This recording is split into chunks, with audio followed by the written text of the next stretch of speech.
ಕಷ್ಟಗಳು ಬೇಡಂತಲ್ಲ, ಬೇಕಾಗ್ತು. ಗಾಳಿ ಬೀಸ್ತಿರ್ಬೇಕು, ಗಿಡ ಬೆಳಿತಿರ್ಬೇಕು. ಗಾಳಿ ಬೀಸಬಾರದು, ಯಾಕಂದ್ರೆ ಗಿಡ ಬಹಳ ಬಾಗ್ತದ ಅಂತ ಅದು ಬೀಸದೇನೆ ಇದ್ರೆ ಗಿಡ ಬಲಿಷ್ಠ ಆಗೋದಿಲ್ಲದ. ಬಹಳ ಬಲಿಷ್ಠನೇ ಆಗಬೇಕಾಗಿತ್ತು ಅಂದ್ರೆ ಸಣ್ಣದಿದ್ದಾಗಲೂ ಗಾಳಿಯಾಗ ಇರ್ಬೇಕು. ಗಾಳಿ ಬೀಸಿ ಬೀಸಿ ಅದನ್ನ ಅಲಗಾಡಿಸಿ ಇವೆಲ್ಲ ಭದ್ರ ಆದ ಬಳಿಕ ಮುಂದೆ ಗಾಳಿ ಏನೂ ಮಾಡೋದಿಲ್ಲ, ಹಂಗಾಗ್ತದೆ. ಹಂಗ ನಮ್ಮ ಜೀವನದಾಗ ಕಷ್ಟ ಬೇಡ ಅಂತ ಬಾಳ ಹೋಗಬಾರದು ಮತ್ತು ಬೇಕಂತೂ ಬಯಸಬಾರದು. ಬಂದಾಗ ಮನಸ್ಸು ಸಿದ್ಧವಾಗಿರಬೇಕು ಅನುಭವಿಸೋದಕ್ಕ. ಅವಾಗ ದುಃಖಗಳು ಕಡಿಮೆ ಆಗ್ತಾವ.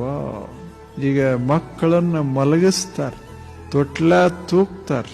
ಇಷ್ಟೆಲ್ಲ ಮಾಡೋ ಬದಲು ಮಗು ಹಿಂಗ ಒಳಗೆ ಇಟ್ಟು ಕೂಡ್ಲೆ ಕಣ್ಣು ಮುಸ್ತುತ್ತು, ಹಿಂಗ ಆದ್ರೆ ಸರಿ ಆಗೋದಿಲ್ಲೇನು ಅಂತ ನೀವು ಕೇಳಿದ್ರೆ ಆಗೋದಿಲ್ಲ. ಅದರಾಗ ಮಜಾ ಇರೋದಿಲ್ಲ.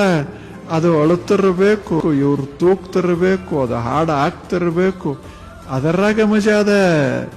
ಬರೀ ಮಲಗಿಸೋದ್ರಾಗ ಏನದ? ಅದು ದವಾಖಾನೆಗೆ ಮಲಗಿಸಿರ್ತಾರೆ. ಮಲ್ಕೊಳ್ಳೋದು ಮಹತ್ವದ್ದಲ್ಲ, ಮಲಗಿಸೋದು ಮಹತ್ವದ್ದಲ್ಲ, ಆ ಕ್ರಿಯೆ ಅದಲ್ಲ. ಅದರಾಗ ಒಂದು ಸಂತೋಷದ, ಆ ಸಂತೋಷ ಅದ್ಭುತವಾಗಿರ್ತದೆ.